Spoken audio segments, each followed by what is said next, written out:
C'était il y a 2 ans, jour pour jour, l'ancien Premier ministre et pilier de la droite israélienne Ariel Sharon s'éteignait le 11 janvier 2014 après 8 ans plongé dans le coma de Faucon à Colombe de la Paix.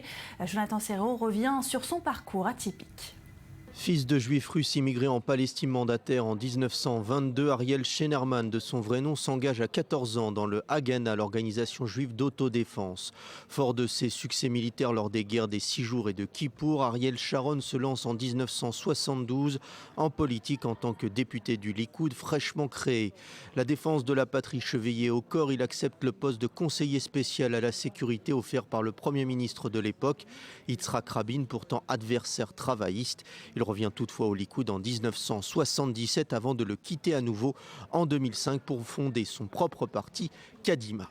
Le nom d'Ariel Sharon est associé dans les années 80 à l'installation juive en Judée-Samarie, au ministère de la Défense et au premier conflit libanais. Le stratège promet une guerre éclair et la fin du problème palestinien. Au contraire, Israël s'enlise dans le conflit. La date du 16 septembre 1982 reste comme une tache indélébile dans la carrière de Sharon. Elle correspond à la bataille de Sabra et Shatila. Plusieurs centaines de Palestiniens sont tués par les forces des milices chrétiennes. Une commission d'enquête conclut à la complicité et à la responsabilité du ministre. Il démissionne. Ariel Sharon enchaîne ensuite les portefeuilles ministériels dans les années 90. Il reprend la tête du Likoud en 1999 suite à la démission de Benyamin Netanyahou.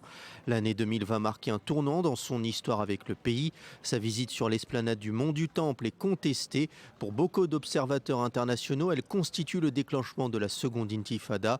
Pourtant, le 6 février 2001, Ariel Sharon est élu Premier ministre. Le Faucon se mue alors en Colombe. Des pourparlers de paix sont menés avec Mahmoud Abbas, le successeur de Yasser Arafat.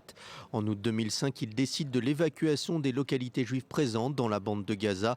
À la fin de cette année 2005, 2 attaques cérébrales terrassent le vieux lion de la ferme des Sycomores. Ariel Sharon, 77 ans, est plongé dans un coma profond. L'ancien chef du gouvernement est maintenu dans un état végétatif pendant 8 ans. Il meurt le 11 janvier 2014 à l'hôpital Tal HaShomer de Ramat Gan.